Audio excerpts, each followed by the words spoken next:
On this episode of Is It Crap, we replace RJ. Skeep dop deeby doopy deep dooby doop doop doop deeby doop dow. welcome back to another super exciting edition of Is It Crap. And today I have with me Ben from Shortstack Productions. How's it going? Rubin from Blvck Vmish, two audio experts in both the field of recording and live audio. So we're going to take a look at the PreSonus Studiolive 24.4.2 AI, which of course stands for artificial intelligence, because this is an insanely intelligent mixer, right? AI. AI. It says it on the box. That's otherwise exactly it wouldn't be true. it. So why don't we dig into this, guys? It's a big box. Yep. Are we going to count to three? Ben, lifting a stiff, jerky motion. Okay. All right, sniff test. Well packaged too, man. Smells of digital console. Smells like Teen Spirit. That's a good It's looking. not too bad of weight. Yeah. Try not to scratch it. Watch it there. Safety sometimes, people. Safety sometimes. Always cut towards your friend, Yep. never towards yourself. All right, first, the expert opinion. It's very colorful. There's a lot of buttons, a lot of knobs. Now to you guys. It's not as colorful. It's only blue on there, but Yeah. it's cool. It's cool. It's nice, shiny, and new.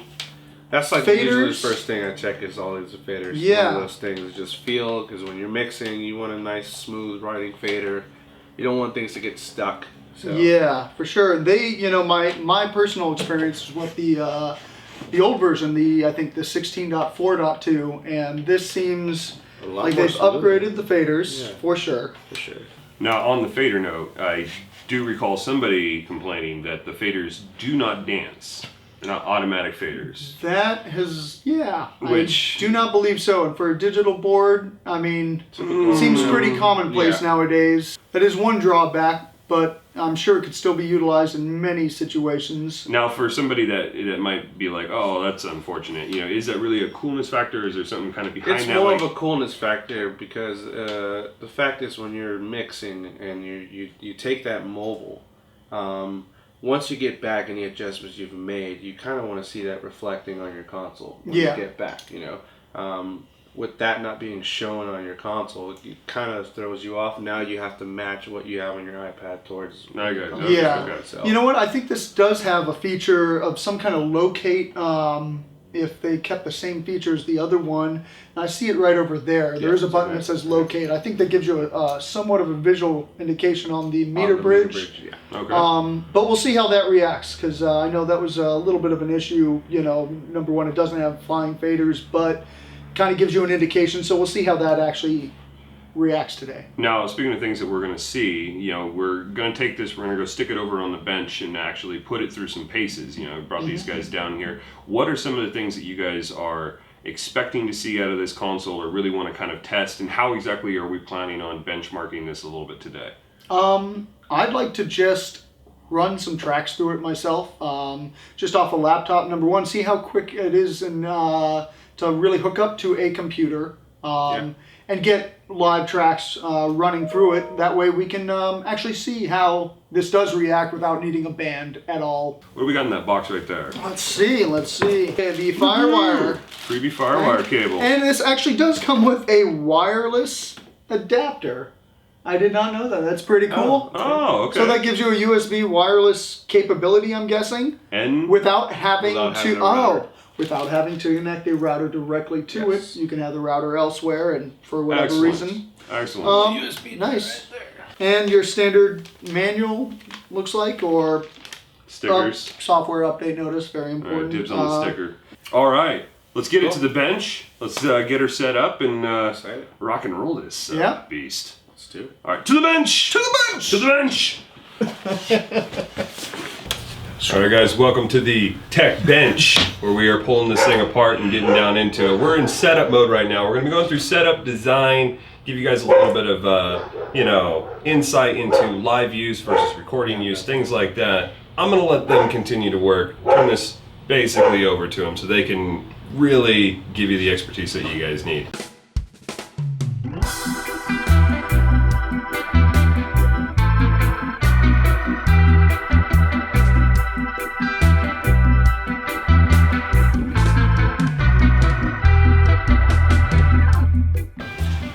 Setup was pretty much straightforward. Going through the menus again, without a manual, figuring it out as we go. You know, it was pretty straightforward. You insert the USB wireless card they give you when you purchase the mixer. It will scan for the multiple networks around there, and you can find it. And so long as you enter the password correctly, unlike this guy did, it seems like it connects pretty easily. So another part of the setup I like is the fact that you can choose your different pick points from where your auxiliary sends get sent from your input channel. So that way you can choose if you want your channel processing involved in where you're sending that signal, depending on your situation. You can also change the pick point for the effects, where they get sent from on the effects side of things, which are also similar to auxiliary sends, just in a slightly different situation. Getting around the board is pretty simple, pretty straightforward. It's right out of the box, you know, coming into a venue where you are very time constrained, you need to set this up really quick. I think it's fairly easy to get there at that point. Assigning stuff, everything's pretty much laid out as it is. It's pretty straightforward when it's in front of you. Adjustments can be made within those time frames as well as a timely matter.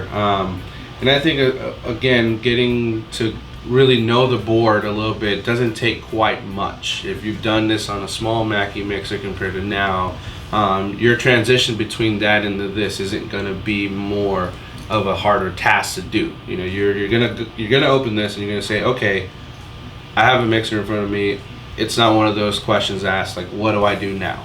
It's pretty straightforward, I think, and very versatile in its roles and what it does. Yeah, it looks like it doesn't really take any more than one selection to really get to what you need to do.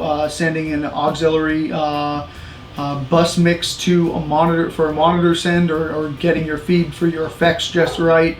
Everything's a knob and a button away. I can't really seem to think of anything besides diving deeper into your effects or your system setup that really takes any more than one click.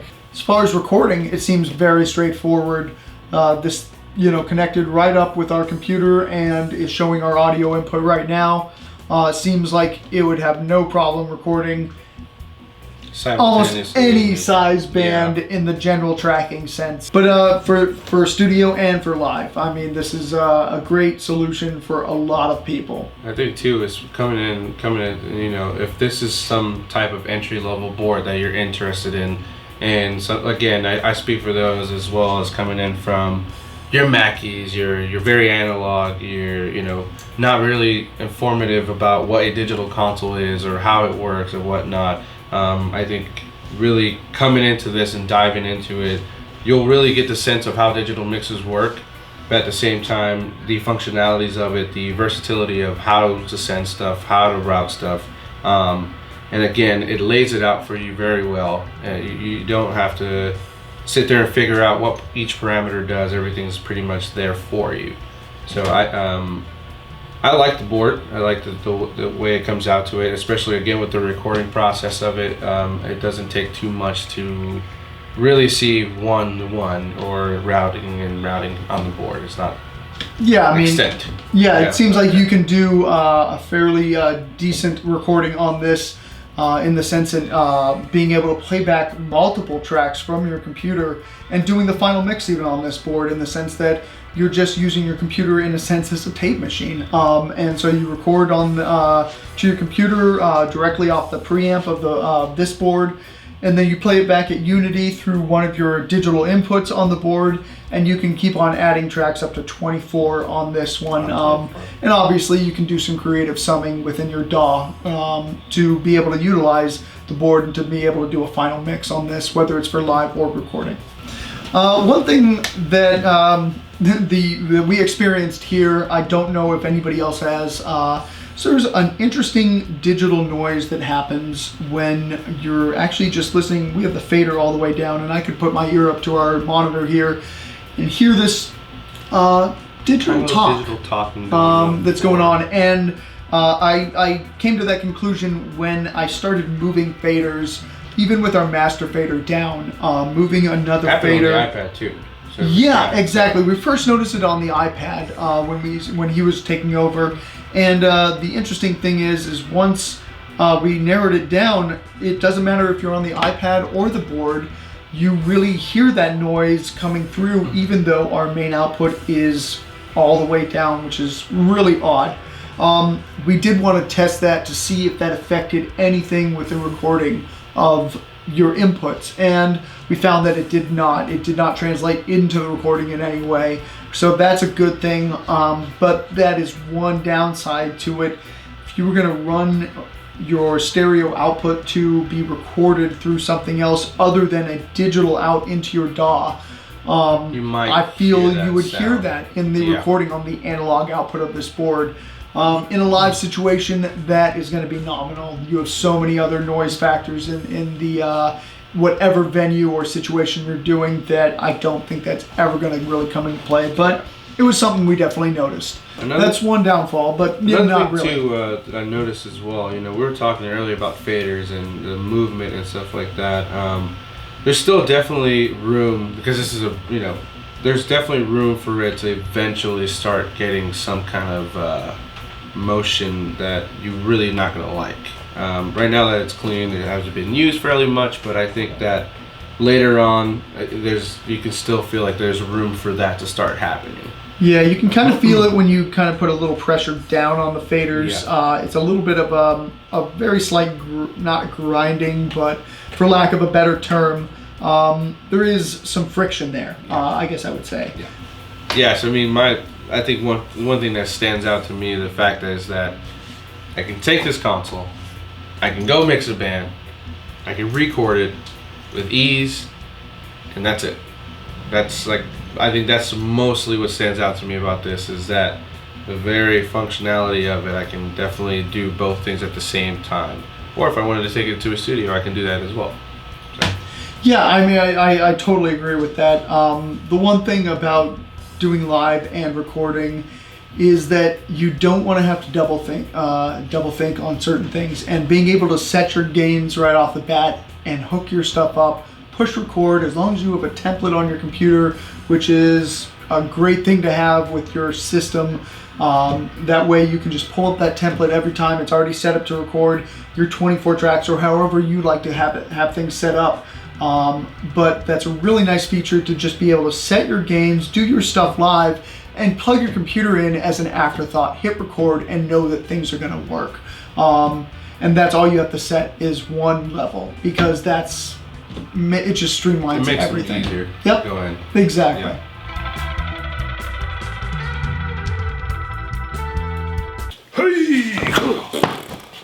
Woo. All right, we're back. We're back on the couch. Oh man, that was a intense unboxing review. Yep. Feel like we really kind of got into it. Well, I didn't. These guys really got into it. So, Ben, let's start over here with you. What is your big takeaway from this PreSonus piece? It looks like they definitely upgraded a few features on the board from what I came from on the 16-channel version of this. Also, a great feature I think they added was an A/B dynamics and EQ. That way you can. That was the one where you could set up the multiple settings and then switch back and forth. Exactly. So when you do have to share a mic, because eventually you will as a sound engineer, you would really like to have a separate feed if you do have the opportunity for sound check or anything like that. You would love the opportunity to be able to save the settings that make that person's voice or instrument sound the best it can, and not have to think that you have to do it on the fly every time they come up. So I think that's a great feature. I could even see something, if you're in a house of worship kind of scenario and you've got one wireless mic that keeps getting passed back and forth between two people, this guy gets up and talks and he hands it over to this gal or whatever, you could pre-do that, and then with one push of a button, have it EQ'd for both people. You brought up a great other point. Sometimes, depending on budgets and everything, you only have the opportunity to purchase a combo wireless set where you have a body pack and you have a handheld, but you only have one receiver. And if you need to switch between the two, I think that's where that feature really comes into effect. in a sense that double your money, if you will, per channel, and you have separate settings. As long as you get your gains matched, you can do separate tone and dynamic control for the 2 different mics, which is imperative. So, yep. How about you, Rubin? What? Don't mind the wildlife. It's a jungle here in the man cave. Yep. Yeah. What was your big takeaway? I think I'm going to stick to still the recording aspect of it. I mean, the fact is that a lot of bands nowadays are really mobile. They're really doing their own production, or there's venues that are upgrading their stuff and, want to move on to the next level of things, the next level of console. And I think that opens up the market a little bit more for them to expand their knowledge in the digital world side of things, and also be conscious enough to the fact that they can cater to these bands and everyone else coming in, or even using it for their personal use to record themselves or use it as a virtual sound check. Have that ability to be able to take that recording aspect of it so you can have it with you at all times. I think that's one of the biggest features. And also, like, another thing as well, I'm going to add as well. Mm-hmm. A little bit, I think they added a little bit more parameters to the EQ section as well. Yeah, for sure. There's definitely more flexibility to kind of tone and shape your sound a little bit more on that area. Yep. I So think some definite upgrades some in the definite internal upgrades, effects. exactly. And I think it's coming from the 16 to this one. Yeah, the old version. EQ did, I mean, just off of memory, I want to say it seemed a little smoother than It's smoother. the original I definitely agree it was 16 a lot smoother on channel that version. section as well. Smoother EQ, it's important. Yeah, Yep, you yep. don't want to cut too much and, make those sudden adjustments. You want to kind of keep everything smooth and consistent. And I musical. think that Yep. they really did that with this version of the console. So Absolutely. Now, you guys did also play around with the iPad, the wireless control feature. Now, that's not necessarily a new feature. We've seen that on higher priced consoles for a Yes. while now. Yeah. We started seeing that coming into the market a little bit into this price point. For those of you guys that haven't experienced that or anything along those lines, especially if you're a small or a mobile operation, being able to step into a club and literally put your consoles on the side of the stage because you got nowhere else to put it, but be able to get that full mix from front of house, Yep. regardless of the venue situation, is, to me, that's huge. And again, that's not a new feature, but that's definitely one of the things that I was really impressed with the console in this price range that has these capabilities and has that feature on top of it. I think anybody can benefit from that. also, if you don't have your stage box, or you don't have the W1 or even XLR to reach wherever you want to reach, you park your console in the back, like you said, Yep. and take that iPad with you. And, You gotta do it. Sometimes you have to do what Yep. you have to do, and those things come in handy. When you can do that with a console, that makes it a lot better. And you also get a very graphical representation on the iPad, much more than you do on the screen that's on the mixer itself. But it is nice to see graphically what's going on. But and the wireless feature is just an extreme benefit. I mean, this is definitely a small enough package that you can take a small band on tour with this board and integrate into different venues and into their house system pretty easily if you know all the right steps to do that. So I think this is a very easy board to learn quickly. If you're just jumping into the digital board market, it's a great entry level console in that sense. And it gets you still a lot of like analog feel with digital feature set. So. All right, boys, final thoughts. Is it crap? There's a lot of other things you can spend that money on that you would deem crap. This is not one of them to me. I think, I wouldn't be shy taking this board on the road. I definitely agree that it's just not like crap. Yeah, It's not crap. not crap. It's not crap. So But I wouldn't consider it that. So I definitely would use it and tell people out there to really look into it. Just look into it, explore it, feel it out. Yeah, it's all about feel too. if it fits your situation for what and you your need to budget take care too, of. and your budget. Yeah, for sure. Well, there you have it, guys. The expert opinion. Hope you guys enjoyed it. If you did, make sure you smash that like button. And of course, if you got any questions or you have some experience with this mixer, leave that in the comments down below. Love to hear your thoughts on this particular piece. So my boy Ben from Shortstack Productions. This is Rubin with Blvck Vmish, and their information is also down there in that description below. Be sure to check it out. Tons of good stuff. We'll see you next time on Is It Crap? Is it?